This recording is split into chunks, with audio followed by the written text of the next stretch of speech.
इंतहाई पुरअमन और कानून के मुताबिक हम यहाँ पे आए हैं। और हम चूँकि 40 हज़ार से हमारी नीयत थी, लेकिन हमें समझ नहीं आ रही कि फॉर्म 45 में हम जीते हुए हैं, लेकिन ये हमें हराने के लिए अंदर पता नहीं क्या कोशिशें कर रहे हैं। पूरी आवाम जो भावलपुर की है, जिन्होंने वोट किया है, जिन्होंने 1 लाख से ऊपर समीउल्लाह को वोट दिया है, जिन्होंने असगर चुलिया को 50,000 से ऊपर वोट दिया है, जिन्होंने अहमद उस्मान चैनल को 50,000 से ऊपर वोट दिया है, भाई वो लोग अपने वोट का पहरा दे रहे हैं यहाँ खड़े हुए।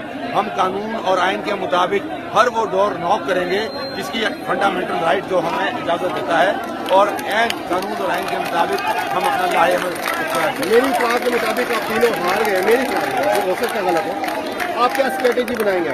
लेकिन जी हार जीत हम आवाम के वोटों से नहीं हारे, हमें अंदर बैठ के हराया जा रहा है। यही हमारे हमारे मुखालफिन और उनके मुआवनीन हमें हरा रहे हैं, और हमें सारा पता है कोई बेशऊर नहीं है इस वक्त। पूरी कौम का शऊर आपसे मुझसे ज्यादा है, और हम पूरी नजर रखे हुए हैं। ये इस तरह की समझो कि क्या ये 40,000 की लीड लेने के बावजूद आपको हरा दिया गया या हार गया, आप क्या स्ट्रेटेजी बनाएंगे? क्या बनाएंगे? आपके सामने अपना हर वो डोर नॉक करेंगे जो कानून का दरवाजा है, हर आइन का वो दरवाजा हम खड़काएंगे जिसमें आइन हमें इजाजत देता है। जी क्या कहेंगे असगर भाई?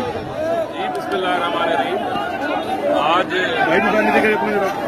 आपने देखा कि जिस तरह आवाम में जब वकील का बाउल पर निकला हुआ है, इलेक्शन में रात को जीतते थे, हमारे पास लेकिन अभी भी सुनने में आ रहा है कि रिजल्ट जो है अंदर बैठ के हम लोग वसूल कर रहे हैं। हम पूरा मन अपनी शक्ल जो है जारी रखेंगे, अपना एहतजाज जारी रखेंगे, और उस वक्त तक यहाँ से नहीं हटेंगे जब तक हमें रिजल्ट जो है नहीं दिया। जी बिस्मिल्लाहिर्रहमानिर्रहीम। जैसे कि तारिक साहब ने कहा कि रात तक हम तीनों कैंडिडेट जीत चुके थे, और अब हमें गलत तरीके से अवामी मैंडेट पे डाका डाला जा रहा है।